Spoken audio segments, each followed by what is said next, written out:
Kaya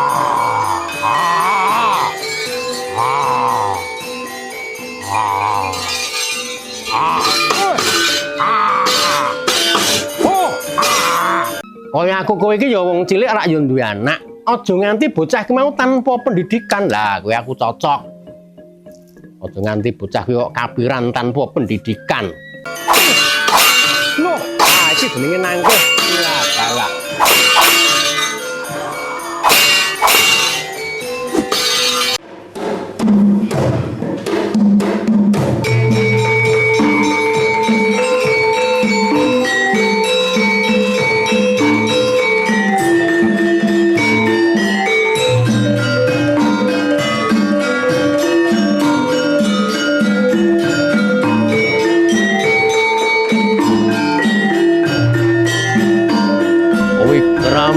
Dharma Mahabharata.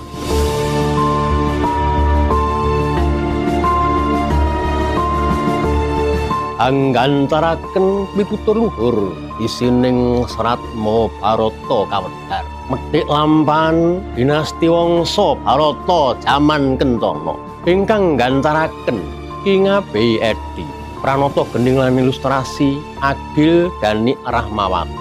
Editor Firmana Setiabudi, pengarah acara Ibu Tuti Retno, sugeng miyarsakaken tuwin amriksan.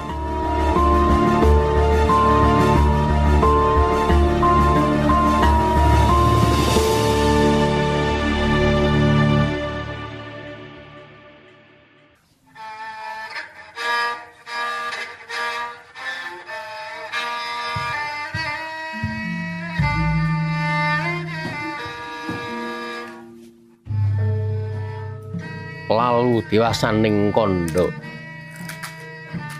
saya agung kawibawaning nagari Ngastina kaperbawan agunging Sang Prabata Prawara Bisma ingkang anggung angayomi nagari Ngastina nyamaktakaken para panyambung ingkang ing tembe kinarya saka guru adeg-adeging nagari Ngastina. Inggih Pangeran Satriya III Raden Destarastra Pandhu Dewanata tuwin Raden Widura rainten dalutan kendhat denya anggung mulang muruk mring Satriya III.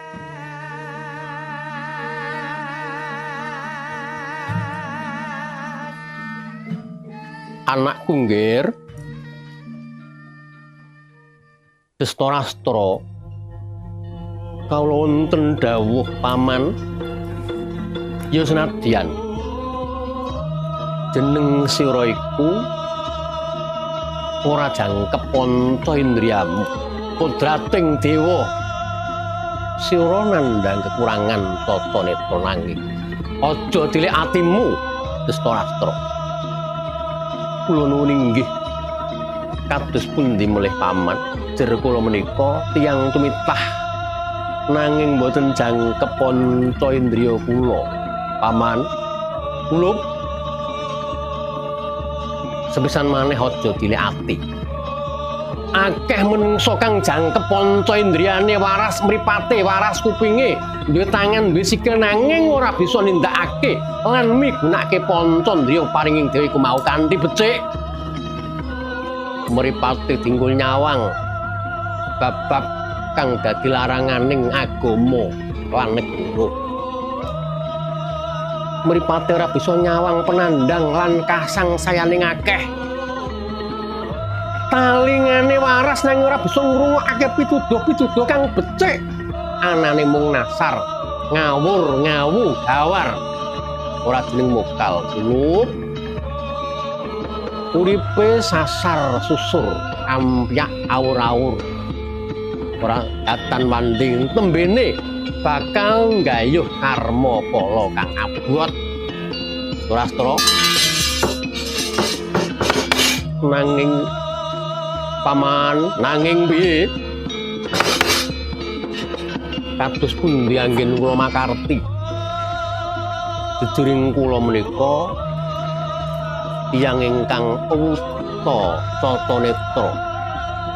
Menapa badhe sampurna anggen kula badhe jumeneng nata ing negari Ngastina ing tembe paman. Setora-setora. Nadyan sira Cata mripat Calaina utawa buta. Sira ora bisa nyawang kanthi utuh saisining jagat iki gunakna mripat liyane. Lho paman. Lajeng mripat menapa menika paman? Mripating batinmu. Mripat batin iku mau luwih awas katimbang mripat lumrah kulup. Contone mripat lumrah iku mau bisane nyawang manawa padhang gawa pancyawan sebab saka dayaning srengenge. Nanging yen wanci bengi peteng dedhet limengan mripat mau ora bisa nyawang. Beda kelawan mripat batin. Nadyan ora ana geni ora ana srengenge mripat batin iku mau tetep bisa nyawang Destarastra. Contone yen wong ngulinakake nggunakake mripat batin wanci bengi kepaten obor apa kepaten pandam apa kepaten lilin ing kono kita isih bisa ngira-ira ndi papan-papaning bareng utawa papan-papaning piranti kumaha. Oh mekaten paman. Ih paman. Inggih dawuh paduka menika ingkang damel bengeng manah kula paman. Destarastra. Nadyan kowe Calaina kowe tetep tak gladi tak ulang-uluk. Kaya satriya kang jangkep mergo ing tembe. Sira bakal dadi saka guluning negara Ngastina kula. Hai. Pun paman wis nyepakake ana macan gimbong sak jaran teji gedene. Ayo. Tuh. Cekelen. Cekelen macan kae. Destarastra. Uri sendika paman.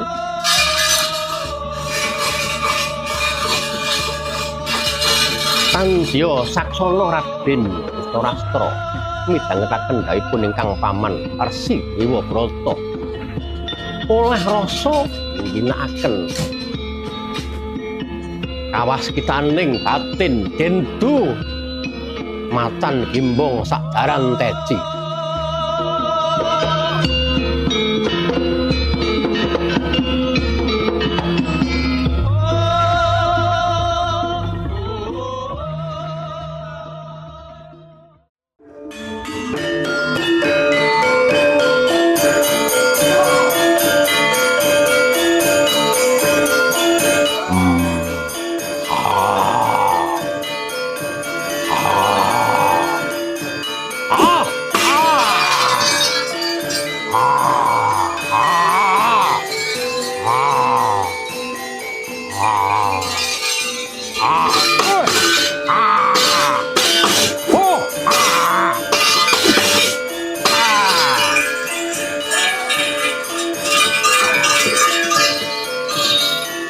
Ayo macan manuta karo Destarastra macan.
Pandhu Dewanata wonten dawuh paman jeneng Sura satriya panengah negara Ngastina kula ing tembe sira dadi uger-uger paugeran tetamenging para kaulamu tetangguling bangsamu wangsa Bharata para gagih cake apa kang wis nate ndak ojangake kelawan jeneng sira yaiku bab olah lepasing Warastra tanggising curiga kulup margage cakno lan pindengen apa kang wis nate didhawuhake pun paman lawan dening sira kula nggih ngestakaken dawuh paman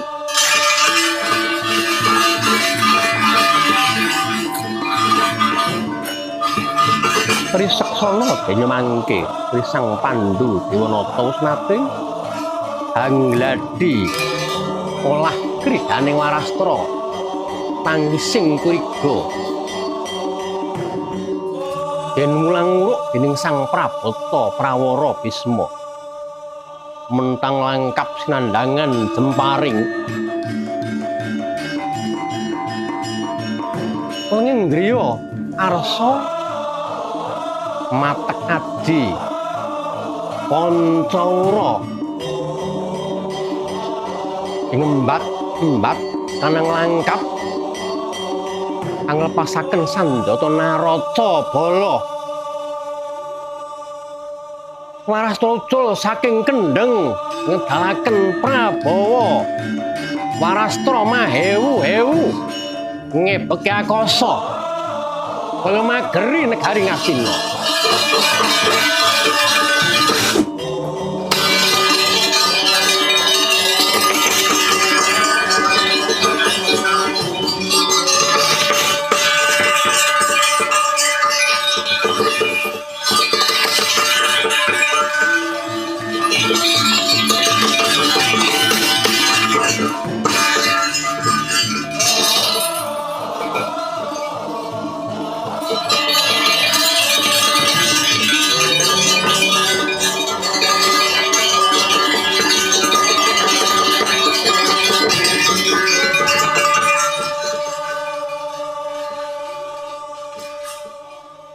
Priwusnya anglepasaken kanang Naraca Bala Raden Pandhu ingkang tela wasis ngwaosi kodaring ilmu widya hasta mardayeng yuda saksana arsa matek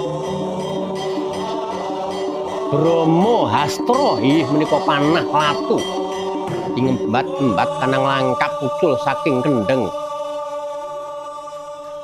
tumlorot ing gegana ngedalaken dawana manghalat-halat sak lumbung bandung gedene kaya ngobong negari Ngastina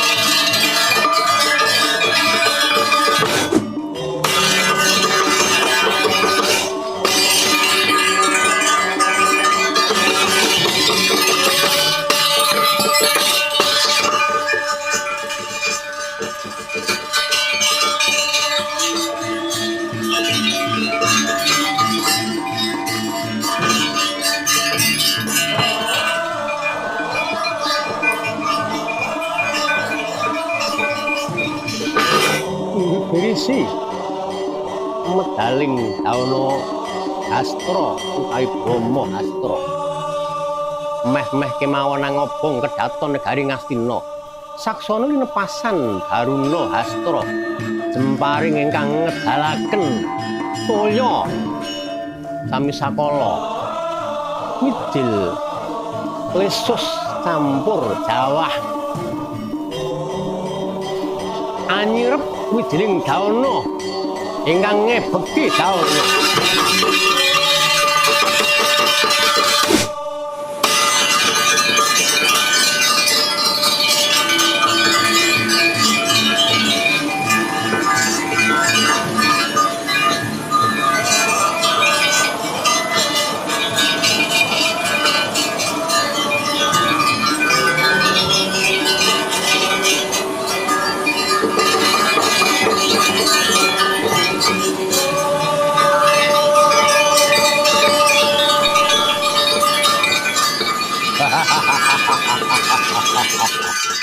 Marem Pandhu. Marem banget sira bisa namakake Naracabala, Barunastra lan Brahmahastra. Saiki kepriye? Kepriye tangguh saka keterampilanmu anggonmu olah curiga Morgage? Maju nggih.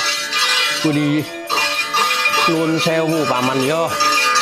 Maju Pandhu. Ayo tak dadar kaya ngopo kasetenmu Pandhu. Ayo kene. Coba tandingono pun paman.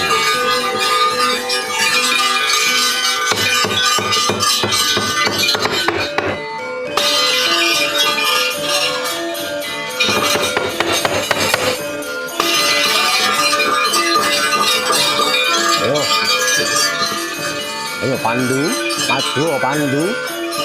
Aja dirarupun paman ya. Yo. Yo. Pinter.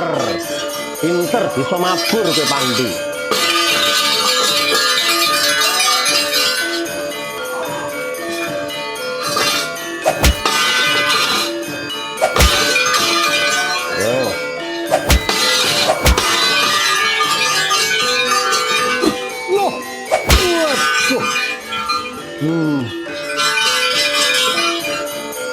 Nuwun pangapunten paman, ora dadi ngopo. Ora dadi ngopo Pandhu, mapan mangkono kang ndak karepan. Ayo, sepura anggonmu olah curiga. Ayo ngopo Pandhu?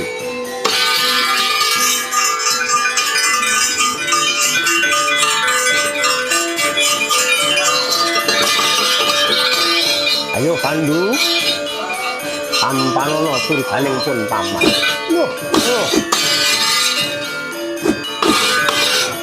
Ayo, malesa Pandhu. Ayo, gunakno kaseten, gunakno kaprawiranmu. Saka piwulanging pun paman, wedharing Wijayahastra Margayeng Ida. Loh. Loh, iki jenenge nangkeh. Ya, galak.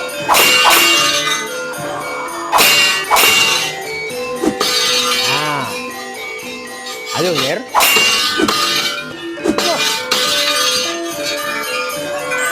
Loh, Pandhu.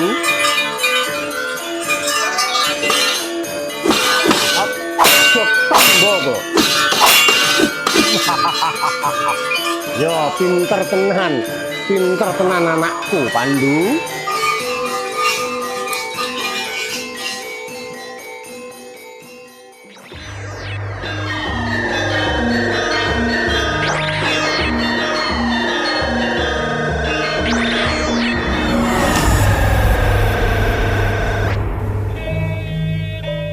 Datan kawon kaliyan ingkang Raka Raden Widura ugi winulang nguruk dening Brahmana Agung. Sang Maharsi Kripa Carya ingkang minangka Guru Agung Maha Guru Nagari Ngasti. Kulup nggih Yama Widura kulup. Ih wonten dawuh wa hambeke wong nata negara iku mau landhesan sama beda dana denda. Sama beda dana denda menika menapa paman? Gesih. Pangarsa to hambeke ngratu mono. Siji sama nganggep kabeh wong sak negara iku mau dianggep padha. Ratu iku mau ora duwe anak, ora duwe bojo, ora duwe sedulur kabeh. Wong saisining praja garwa putra Sentana kawula nadyan wong sing paling mlarat utawa miskin iku mau ya padha derajate. Ora kena mbancinde mbanciladan. Oh mekaten paman. Iya. Beda ning ya ana bedane. Kang diarani beda iku mau dana lan denda. Sapa kang becik pratingkahe sapa kang becik anggone ngabdi marang negara iku mau saktrepe lamun diparingi ganjaran. Sing durung diangkat bisa diangkat, sing wis diangkat diparingi pangkat, sing wis pangkat ganjaran utawa bayarane diundakne. Ku jenenge sama beda dana denda. Semoga kula lamun ana ingkang nandhang luput ora kena elon-elonan, kabeh kudu manut tataraning hukum kang lumadi. Nadyan iku mau garwa putra Myang Sentana. Sapa kang luput marang ratu iku mau tetep kudu kapatrapan ning pidana. Aja meneh kok wong liya senadyan to basane iki awake dhewe. Bau kiwa lawan tengening ratu iku mau lamun luput kaya den sempal-sempala saka salira Yama itu. Mekaten inggih paman. Mangkone kemau tata cara wong nata negara Yama Widura. Kang Gareng apa Truk? Wah, nyawang Ndara le gladhen iki jan nyenengke tenan lho Mangsak. Aya wong Ndara ki mau para pangeran sing besok ki digadang dadi pemimpin negara Ngastina kok sing marisi wangsa Barata, dinasti Barata ki yo Ndara-ndara. Nah, aning kaya aku kowe iki ya wong cilik rak yo duwe anak, aja nganti bocah ki mau tanpa pendidikan. Lah, kowe aku cocok. Aja nganti bocah ki kok kapiran tanpa pendidikan. Nah, anakmu piye, Gong? Anakku ya sekolah kabeh, anakku ora nek sing ora sekolah. Ora nek sing drop out. Ya. Nah, mulane kuwi nek wong zaman biyen, zaman klasik, zaman primitif sing ditohke akal karo akale, awake rasa sekti mandraguna. Biyen akeh crita-crita upamane wong tinatah mendat jinara menter. Iya ya. Ditumbak lakak-lakak disuduk mantuk-mantuk ngono kae. Ora tedas tapak paluning pandi sisaning Gurindo. Dibedil njondil-njondil ditumbak lakak-lakak kuwi jaman biyen. Nek wong saiki ku mau sing kanggo ijazah utawa sertifikat. Ijazahe dhuwur, sertifikate dhuwur ya luwih gampang golek gawean. Lah iki sing rada judeg iki aku Kang Petruk karo Kang Gareng. Lah judeg piye? Ya wis iki wis sasi pira aku urung entuk sekolahan mergo anakku ki ya angel. Disrateni ya rada angel. Nek mben tak kon mlebu sekolah favorit ya nyatane ora iso masuk. Tok. Yo ning Solo ki akeh sekolah favorit. Lah iya. Ning mergo mbok menawa si anakku si Bagiman kuwi mau ora segep sinau sidane ora iso masuk. Entek-entekane tak lebokno ning untumu. Apa ki untumu? Universitas Tugu Muda kuwi ning Semarang. Eneng toh untumu eneng. Aja meneh untumu wong udelmu eneng. Tenane. Terus kok udelmu lho maido to. Udelmu Universitas Delima Mulia kuwi ning Bekasi.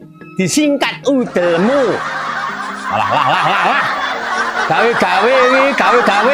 Elek. Wong ora pengalaman nek kandhani ngeyel. Lah wong universitas utakmu kuwi ya eneng. Utakmu ya eneng. Ya tenane lho kok tenan kuwi. Utakmu ki mau Universitas Teknik Mulia, disingkat utakmu kuwi ning Lampung. Alah tenane Dik. Kok Bagong senengane bendarane lucu, bendo pemirsae bendo guyu. Ora kuwi tenan kok. Didarani gawe-gawe lho. Bagong. Ora saksana dene mangke. Katek dene gegladen. Olah kridaning prajurit Samono Samekta. Raden Pandhu Dewanata ngutus ingkang eyang putri Ibu Suri ngedekaken sesaji Aswameda. Raden Pandhu pinuding ingkang eyang putri Kanjeng Ratu Setyawati inggih sayojana gandhi ngedekaken sesaji Aswameda. Menapa to ingkang sinebat sesaji Aswameda? Raden Pandhu ngawontenaken upacara kanthi sinengkuyung dening para pandhita Brahmana Resi ing sakngajenging Puraya Agung nagari Ngastina ngawontenaken saji Aswameda ambesmi Duparatus Bandawida hanimbali kuda Kyai Bandangangin ing nagari Ngastina den lepas parane pundi ingkang sinaba lan pundi ingkang kaambah dening sang kuda Kyai Bandangangin menika kedah dados lawadaning nagari Ngastina sami sakala ngempak para kawula dasih negari Ngastina mangayu bagya lekasipun Raden Pandhu Dewanata dene Arsa ngadani saji Aswameda.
Para miyarsa, mekaten gantaring carita wayang Dinasti Wangsa Bharatosari setunggal ing abisa kanta nyuwun pamit mugi panggan ing minggu ngajeng. Nuwun.